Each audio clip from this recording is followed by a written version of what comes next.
And it can derail a person's spiritual life. And this, to me, is the most devastating consequence of clergy misconduct, is that a person who has been misled by a clergy person, has gotten involved in an intimate relationship with him, then mistrusts from then on spiritual teachers. So it's very difficult for them to come back into alignment and begin to trust a spiritual teacher that this is happening. So they tend to stay out, circle around outside, kind of orbit outside spiritual groups, and never be able to dip in and trust enough to do the deep work that needs to be done. It's understandable. It's completely understandable. Once you've been blasted out and been hurt, it's very, very hard to come back into a similar situation. So I've had people over the years who get nauseated at the sight of a zafu, let's say, or a church pew, or a crucifix, because of clergy abuse. Now the other part of this is the inner critic gets invoked. So if you have been led by a religious professional into an inappropriate relationship and all the suffering that's resulted from that, then your inner critic turns on you and say, well, what a stupid idiot you were. If it had been a pizza man, you would have known that it was inappropriate, but it was a minister, and so you fell for it. So you can't be trusted, says the inner critic. You should not even try to have a spiritual life, because you can't be trusted to make the right choices. So that's the other thing that eats away from the inside and just derails a person's spiritual life. So this, to me, is the most important thing. Prevention, this is something we work on with other teachers. For isolation, loneliness, you have to have friends among peers. What if there's no other Buddhist teacher in town? Well, you got to find a Protestant minister that you get along with and make them your peer, because they have the same issues. Adulation, put on a pedestal. For me, the best cure for that is, first of all, have a strong board and have a strong sangha, but also, I have to have my own teacher. And a lot of teachers don't have their own teacher. So I have somebody who I would approach in fear and trembling and horrible shame and embarrassment if I did anything wrong, if I crossed boundaries. So that's my teacher. And if I need a therapist, I go to a therapist. Power concentrated in one person, as opposed to power shared and dispersed. That's called shared stewardship in the Christian tradition. So we have committees, and we have ways of making decisions, and it's not a yes board. So commonly you hear about a yes man board, and that always leads to trouble, where the teacher, whatever the teacher says, that goes. Work or burnout, then people have to take time off or vary the kind of work that they're doing. And I'm always arguing at the monastery for we have to have one full day off, because otherwise we get into burnout. And then, of course, sesshin is a partial day off for us, but we also make sure that anybody who's been with us for over a year can take at the monastery in full-time practice and service to others, because that's what we do at the monastery, and have a week when they can have a private retreat and they have no responsibilities at all. They're not serving others, they're just working on their own practice. Substance abuse, if there is an issue of addiction, then it needs to be faced next. Failure to hold the precepts as the basis for practice, so that's why we emphasize that so strongly. Lines of development, that's why we do character work, particularly in people who are in training at the monastery, but also with permission with people who are students here downtown. No ethical guidelines and no procedures for working with complaints in the Sangha. Early on, we developed ethical guidelines. We have a brochure. Anybody can have it when they walk in the door. We have the Sangha Harmony Committee, who's always alert to, are there any problems, to whom you can go, so you don't have to come to the teacher. And we have policies and procedures for how to work with difficult situations in the Sangha. And we have helped other Sanghas, even the Dharma Rain Sangha, when they had a difficulty and they needed help from outside. No professional standards or sanctions. We're working on becoming a professional organization with standards and sanctions for people who do cross boundaries. But people can always resign. They can resign the organization and then they're outside again, outside any sanctions. Embarrassment, secrecy, or silence, education. So education about the issues of sexuality, power, misuse, or misconduct, which is what I'm doing now. So what have we done? Our Sangha and Hogan and me as teachers of this Sangha. Recently we've acted in two cases of that I mentioned to you. We're working to establish this professional organization with sanctions, and then some of the more subtle issues are, let's say, somebody who's a member of the AZTA gets into an issue where they cross boundaries, there's ethical misconduct, then what does the organization say they have to do in order to be reestablished as a member? And how do we determine that? It gets very complicated. You have to have a whole committee that is like a judiciary committee and figures out ethics and judiciary committees. So it's complicated. That's why people don't want to do it. Here we have our Sangha Harmony Council committee. We have ethical guidelines. We have procedures. We have a good, strong board.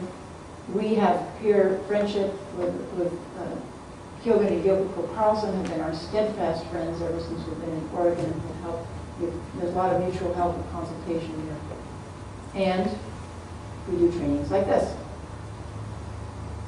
So, now I'm open to any question that anybody would like to ask.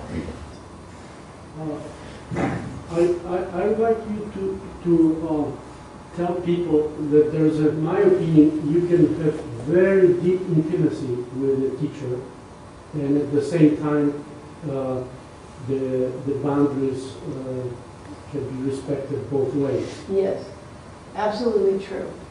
So that's the question that actually Alan was asking. That in the therapeutic relationship too, there can be an atmosphere of deep intimacy as we work down deep into our psyche. And the intimacy actually increases, but it's not. There could even be, both in the therapeutic relationship and because we're human beings, and in the let's say Sanzen relationship, there can be sexual energy in the room because it's just energy. But it's the professional's responsibility not to act on that. For example, my Dharma brother, Daido, who's died now, but he had a woman who came in and in answering a koan, demonstrating a koan, flung herself off of her mat into his arms and kissed him. And he rang her out immediately. And he said, "You are never to do that again." Right? So he very, very clearly set up the boundary right away. That you can demonstrate your koan without touching me. But you're right, and what the intimacy comes from in that situation is both people are in the safety of the container, letting down boundaries, and are communicating at an energetic level, at a non-verbal energetic level. And many times in the Sanzen, it's very necessary to do that. Absolutely, absolutely, because what we're both doing is entering, I don't want to call it big mind anymore, because that's kind of been co-opted, but we're entering that, the oneness, the true nature. And that's, of course, the place of maximum intimacy. And what happens then is, because human beings are human beings, when they feel maybe for the first time in their lives that deep intimacy, then they think it's love, personal love. And they fall in love with the teacher or the therapist or their lawyer or whatever, whoever, or their teacher. And so that's mistaking the unfolding love for the Dharma represented by the teacher and embodied by the teacher and the energy in the room, in that relationship of the deep spiritual energy. Mistaking that for personal intimacy, and mistaking that for falling in love with a person. That's why I'm saying that the line is very thin, but it's always there. It's always there. It has to be there for the relationship to work in the way it should work. Right. For those who have experienced this kind of boundary crossing, can you speak to if one is experiencing the teaching as a benefit and yet the boundary crossing as a deep wound, how does one come to some sort of balance of that? Sure. Well, it takes time. It takes time. It has to take time. all of us have a woundedness of some kind. You can't grow up as a human being without being buffeted around and wounded. Just, you can't. And so we all are working on some issue down there that's been covered up and needs to be opened up. So in this particular case, because it's so sensitive and so relevant to what we're talking about, the best thing is to talk about it early on. So I've had people come to practice with us who have said, either I was sexually abused as a child and I'm very tender about that, I'm very worried about that, or I've been in another, more common is when they're really, really tiptoeing in, I've been in another Sangha where there were ethical violations and I'm really scared to come in here and sit down and meditate. And so we work on it step by step. So we had people, I had one very interesting situation where the woman in a sesshin, not anybody here would know, but she had had a history of personal violation. And she was sitting in sesshin and she suddenly became terrified because there was somebody sitting behind her. And so she told the shuso, I need to have my seat changed. I can't have anybody sitting behind me because that was dangerous in her upbringing, and she actually had a vivid experience of something that happened in childhood where she fell unsafe. Well, interestingly, the shuso couldn't get to me because of the schedule, and so by the time I saw the woman, she said, "Oh, I worked through it without having to move," which was great. She said, "I realized I just kept saying to myself, this is not the same situation as when you were a child. These people are here to support you." And suddenly she was able to shift to, oh, these people are here to support me. I'm surrounded by people who are here to support me. And she began doing loving kindness for herself and realized that there were people in the room doing loving kindness too. And so she was able to flip it around and say, oh, I feel completely safe now.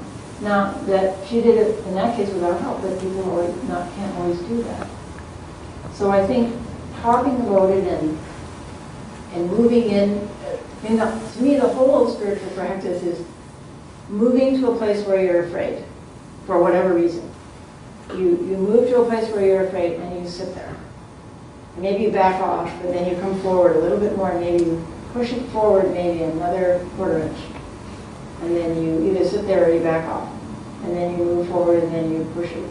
So regardless of the reason for the fear, that's how spiritual practice is.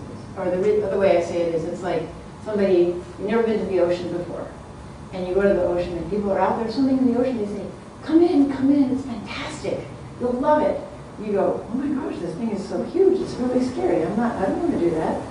But then they say, yeah, it's okay. So you put your toe in, then you go, ah, my toe disappeared. And you back away and you say, okay, I'm never doing that again. But they keep calling you, and so you just keep edging in step by step. But that's exactly why the container has to be safe. Because and I always tell people in the situation you're describing, come to me right away if you don't feel safe. Tell me what it is. Often it's a complete misperception. This person is looking at me, or whatever. We need to straighten it out right away so that the mind doesn't embroider it and make it into something huge. Is that helpful? It wasn't what I asked, but it's interesting. It's step by step. So first of all is revealing your situation and where you might be sensitive. And then as you encounter places where you're sensitive, you've got to talk to the teacher about it. I guess what I'm trying to strike at, and perhaps this is too personal a question, is with your own experience with your teacher, and that was the person through whom you received ordination, and that obviously has been a key part of your life. How do you come to a balance with being grateful for that? Yes. Despite the fact that you experienced the boundary crossing that you did? Absolutely, a very important question. I mean, it's the same as in an incest family. So let's say you have a father that you love dearly and has given you many good things, but also crossed boundaries and molested you, or was verbally abusive, or whatever. It takes years to come to some kind of reckoning that this was a human being who had certain gifts, and I'm grateful for the gifts.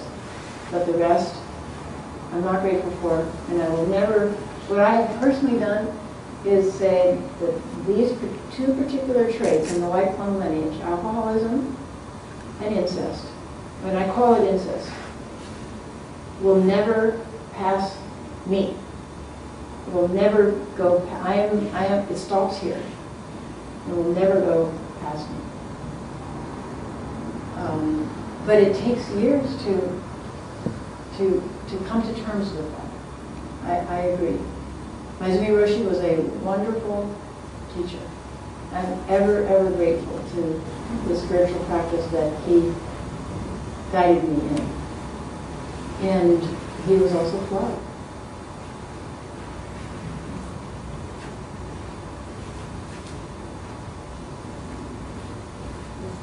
I was wondering what your thoughts were about the role of public disclosure in like, for example, if you have teachers or even, somebody in a Sangha who's misbehaved sexually, how important it is for the rest of the community to know about that and be reminded about that on some basis. So that, for example, somebody who, let's say one of these senior teachers has a history of relationships with younger people, that those younger people would know and be forewarned. How do you think about all that? Right. Well, that is also a very delicate issue.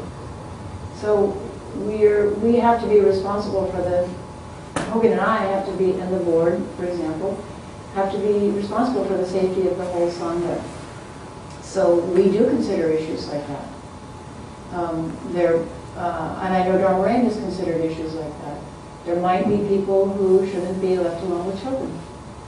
And some people need to know about that. Key people might need to know about it, but the whole Sangha doesn't need to know about it. And then there are other situations we would never tell anybody about because we're working effectively with that person. And we don't consider that it's a danger to anybody else. So we would keep it as confidential as possible, as long as we feel that everyone else is safe. And it really comes up when a teacher has transgressed, and then when are they safe to teach somebody else? And how do you know that they're safe to teach somebody else? And of course, in the medical profession, there's a whole board that figures that out and has certain treatment conditions and so on, and that people have to meet before they can have their license reinstated, and maybe it won't be reinstated if they don't meet those conditions.